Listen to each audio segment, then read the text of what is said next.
Hello, welcome. Dr. Sushma Singh this side. Today in Unit 21, Religion and Politics, let us start our lecture with topic Secularism. The partition in India with its communal holocaust and forced migration and its independence gave rise to an intense debate about what the character of the new nation state should be. Secular, that is, multi-community with equal rights for all, socialist or Hindu. Pakistan emerged as an overwhelming Muslim country, observing which sections of the Hindu nationalist press in India began to assert that India should be cleared for Muslim. This was the rise of Hindu nationalism, alongside of which also arose, much more empathetically, another more inclusive nationalism, which emphasized the composite character of Indian society and refused to give the same sort of primacy to the Hindu element in India's history and self-consciousness. This was later termed as the secular nationalism, which Nehru called as the real or Indian nationalism. This was the nationalism of the Indian Constitution.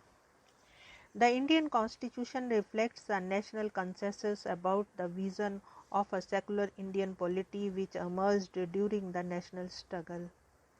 It is important to point out that secularism, in the sense of the separation of the church and the state, is not relevant in India.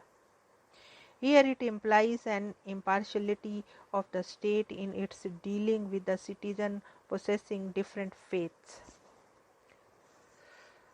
The emergence of a secular society in the West has been a consequence of the growth of modern industrial mode of production and advancement of scientific knowledge.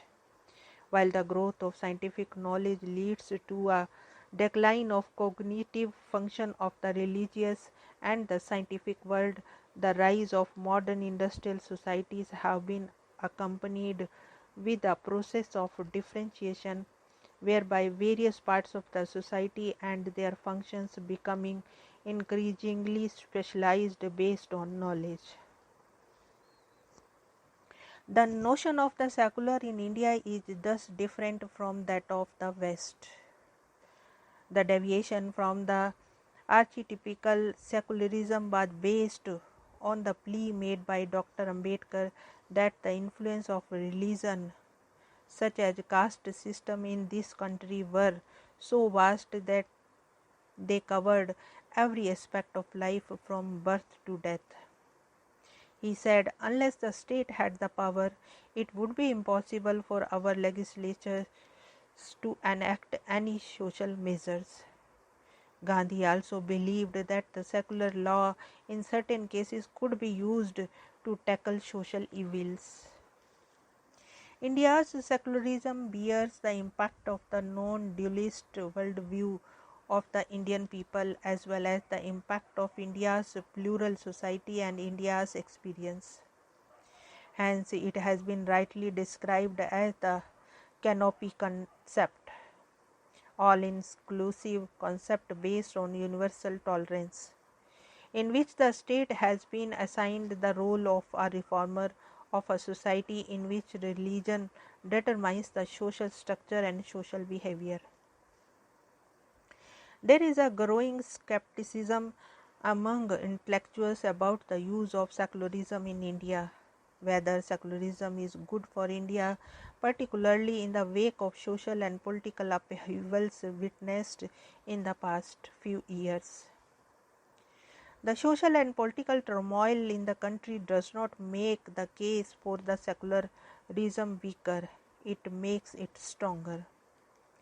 The need for secularism is not because it will eliminate religious passion from human affairs, but that it may to some extent neutralize and soften its expression in public life. However, ardently one may desire the separation of religion and politics. It is impossible in a democracy to prevent political leaders from exploiting religious sentiments or religious leaders from seeking political alliances.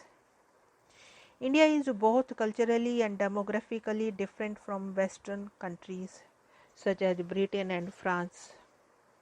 India's religious minorities may comprise only a small portion of the total population, but in absolute numbers they are very large. There is no question here of the differences of religious identity getting obsolete through either peaceful assimilation or forceful conversion in either the long or the short run. Thus, secularism ensures that no religious doctrine or community exercises unwarranted dominion over the other, and not only to nourish institutions that are by their nature indifferent to religious demand. Secularism, either in the sense of equal respect for all religion or in the sense of indifference to religion, is selected spheres of social life, is a philosophy of the modernization that makes it particularly compatible with democratic politics. It is undermined when political parties heighten or exploit religious differences for the mobilization of political support. Here we want to close this lecture. Thanks for listening.